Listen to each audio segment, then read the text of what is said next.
Sound like some Viking music, don't it?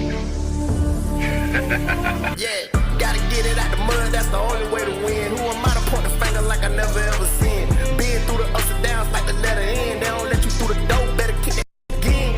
Cause that's the only way to win. That's the only way to go. Gotta get it out the mud, gotta get it out the flow. Cause that's the only way to go. Let's go. Shooting, lights out.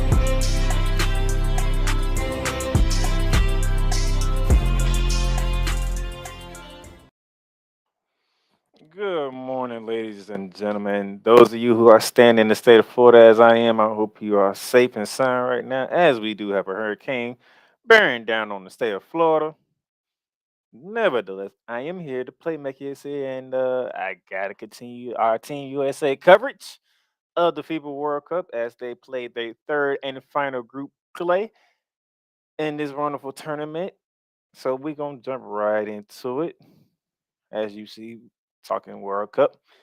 As we continue on, we're in Group C. For those of you who don't remember, Group C is USA, Greece, New Zealand, and Jordan. Group Team USA was already 2-0. They defeated New Zealand back on Saturday. They defeated Greece on Monday. Now they had their third game. The only team they need to play left is Jordan. No matter the outcome of the game, Team USA was already advancing to the next round.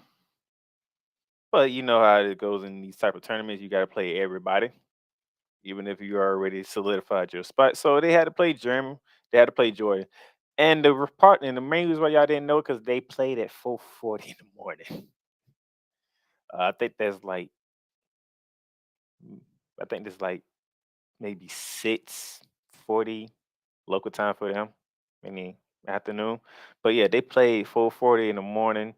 They played roughly almost 4 hours ago. So that's part of the reason why nobody knew about it because they played early in the morning. Nevertheless, they did have a game to play, and it's what I expected in Game Three. Not even close at all from start to finish. It wasn't even close. As you see, they won 110-62, 48-point victory, and it was evident out the gate.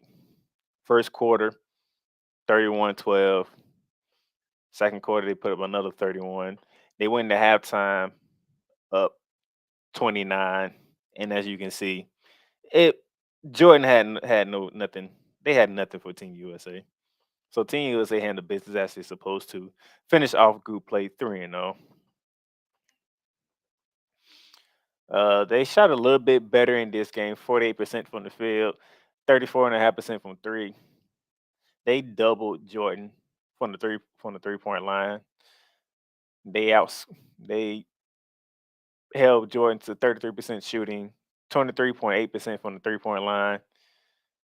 Got to the free throw line 11 more times than them, converted. We converted more.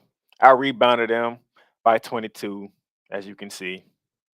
It was a very, very dominating performance from Team USA, as it should be, because you can't expect nothing less from Team USA at this point. The way that they've been playing in the exhibition round leading up to the FIBA World Cup in their first two games, expect nothing less. The assist is still there.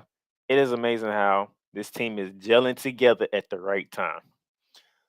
Anthony Harris had his best game in the three games, leading away with 22 points and 8 boards, 8 for 16 from the field, 3 from 5 from three. That was a new lineup. So Steve Kerr had Josh Hart start instead of bringing Ingram starting, which is an interesting move. He went with more defensive presence in this one than going offensive. And it didn't even matter. As you can see, they won by 48 points. 48 points. And if you break it down, the starters scored 55 points. The bench scored 55 points. That's how we got the 110. Everybody come in, everybody doing their thing. I like how Walker Kaiser even got more aggressive. He got 18 points. You got 13 from Bobby Portis off the bench. Just spread the scoring all around and whatnot. I will say this on the joint side. Wandale Hollis Jefferson. I know Jordan is 0-3 and they're going home, but Wallen Hollis Jefferson, that man can flat out score. On his way out, he is the second He is second in points per game behind Luka Doncic, and Luka is scoring 35.5 points a game in FIBA World Cup. And right behind him is Juan Jordan Hollis from Jordan, and he was averaging 27.7 points a game. It's a saying that a guy who can put up points like that can't get his team into the next round. Matter of fact, couldn't get his team to actually win a game, more or less. So, but Team USA, they went 5-0 in exhibition play. They went 3-0 in group play, as you can see here. And the question is, who will be joining Team USA from Group C? Would it be Greece or New Zealand? And I think they are set to play in about 10 minutes from now, if I remember correctly. And then the winner of that game will be joining USA in the next round of games. And then on September 5th is the quarterfinals. September 7th, the semifinals. No, September 8th. So September 5th and 6th is the quarterfinal game. September 8th is the semifinals, and September 10th is the finals. But first and foremost, Team USA got to get through the next round, is September 1st and 3rd. They didn't have the graphic up yet, but it's already been announced that Team USA will be playing Montenegro on Friday. In that one, it'll be interesting to see who they play after that. I think if I go back and look at it, Montenegro and I think, was it Germany? I could be wrong. Let me double check. I want to make sure I get this right. And no, Lithuania.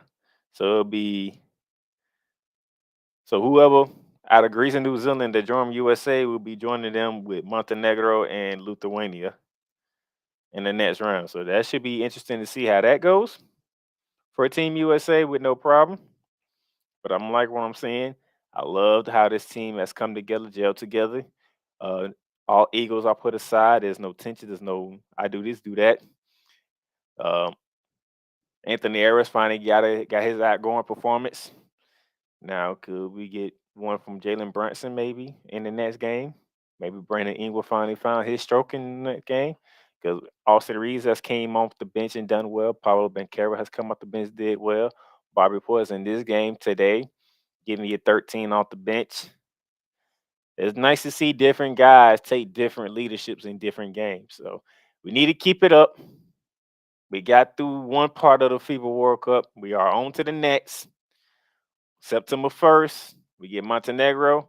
We'll see how we play in that game. And matter of fact, Montenegro is led by Chicago Bulls center Luka Vucevic.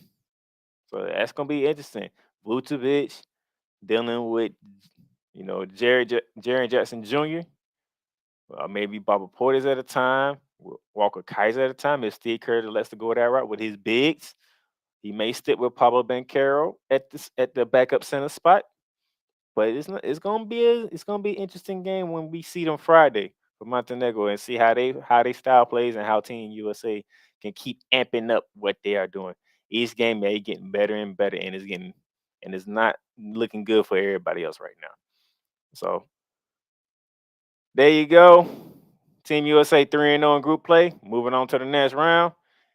And after that, I'll be back to recap that game against Montenegro and see where we go from here. Until next time, I'm the Playmaker signing up for this morning. Y'all stay safe if you're in the state of Florida.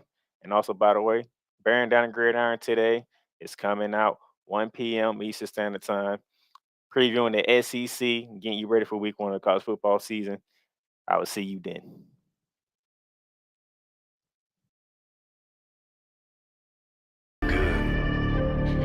You've done great. But you can't stop here. You can't stop now. You gotta keep going. Through all your trials and your tribulations, you gotta keep pushing. Now, finish your canvas. Yeah, gotta get it out the mud, that's the only way to win. Who am I to point the finger like I never ever seen? Been through the ups and downs like the letter N. They don't let you through the door, better kick that again. Cause that's the only way to win. That's the only way to go. Gotta get it out the mud. Gotta get it out the flow. Cause that's the only way to go. Let's go. Thank you for tuning in today's episode.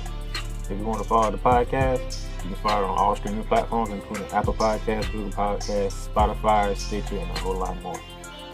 This has been Shooting the Lights Out.